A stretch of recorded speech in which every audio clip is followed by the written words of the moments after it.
আচ্ছা, এখন তাহলে কারে ক্যাপ্টেন দেওয়া উচিত? না, এই মুহূর্তে আমি বলি না, আপনি তো এর আগেও পেয়েছিলেন, সাকিব আলিয়া যে পেয়েছিল, আশরাফুল আলিয়া যে পেয়েছিল, আমাদের প্রেক্ষাপটে কি আমাদের মানে ইয়াংদের কি বেশি প্রাধান্য দেওয়া হয় কিনা ক্যাপ্টেন্সি দেওয়া?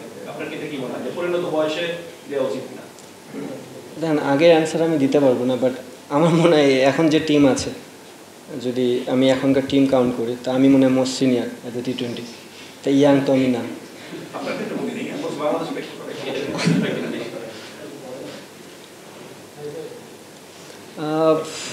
আমি এটা অ্যান্সার ভাই আপনাকে ক্লিয়ার দিতে পারতেছি না যে জুনিয়ররাই কি ক্যাপ্টেন বা ইয়াং বয়সে ক্যাপ্টেন হয় কি না। আমি যবে থেকে টিমে ডেবিউ করেছি, ক্যাপ্টেন ছিল মোস্ট সিনিয়র মাশরাফি বিন মুর্তজা। মাশরাফি বিন মুর্তজা চেঞ্জ হওয়ার পর হয়েছে সাকিব আল হাসান, উনিও মোস্ট সিনিয়র ছিল তখন। দেন তামিম ইকবাল, দেন মুশফিকুর রহিম। সো আমি কখনো দেখি না যে আমি এমন খেলতেছি যে আমার জুনিয়র কেউ ক্যাপ্টেনশিপ করতেছে না। এখন পর্যন্ত ভাইয়া আমি যেটা বললাম, যেহেতু খুবই শর্ট টাইমের ভিতর জিনিসটা হয়েছে, আমার মনে হয় যেহেতু লং পিরিয়ডে একটা টাইম আমি পাবো, আমি চেষ্টা করবো জিনিসগুলো আস্তে আস্তে আস্তে ডে বাই ডে গ্রহণ করার জন্য। অবশ্যই যে জিনিসটা ছিল যে প্ল্যানিং তো সবসময় থাকে, তাদের তরফ থেকেও একটা ইনফরমেশন ছিল, আমি চেষ্টা করবো ওই জিনিসগুলো যেন ফুলফিল করতে পারি। একটা টিম যখন গ্রহণ করা হয়, ম্যাক্সিমাম কোচ, ক্যাপ্টেন, সিলেক্টর তাদের ডিসিশন থাকে। আমার মনে হয় এই যে টিমটা আমাদের গ্রহণ করেছি, যে টিমটা 16 মেম্বারের, এটা সবারই ডিসিশন নিয়ে এখানে আসা। আমি যেভাবে চিন্তা করি, যদি আমি সেই অ্যান্সারটা দিই আপনাদের, তাহলে হবে কোনো কোনো গেমে 180, 200 চেস করতে হতে পারে, কোনো কোনো গেমে 140, 145 চেস করতে হতে পারে। আমি কীভাবে খেললে ম্যাচটা জিততে পারি, এটা হচ্ছে আলটিমেট গোল।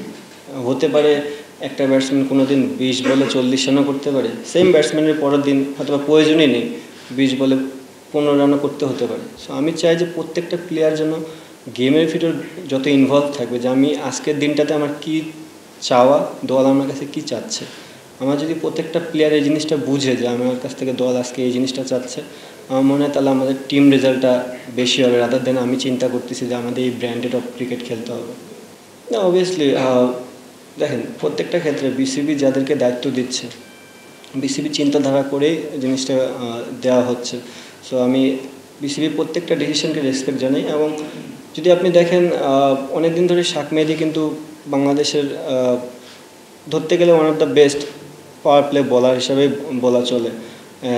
খুব ডমিনেটিং বলার, ওয়ার্ল্ড ক্রিকেটে খুব কম দেখবেন যে আপনি স্পিনাররা এত ডমিনেট করে বল করে। সো ও বাংলাদেশের একটা কি প্লেয়ার, কি ফ্যাক্ট। ও যখন এই দায়িত্বটা পাবে, আমার মনে হয় ও ওখান থেকে আরও ভালো করার চেষ্টা করবে এবং ইনপুট দেওয়ার চেষ্টা করবে আরও বেশি।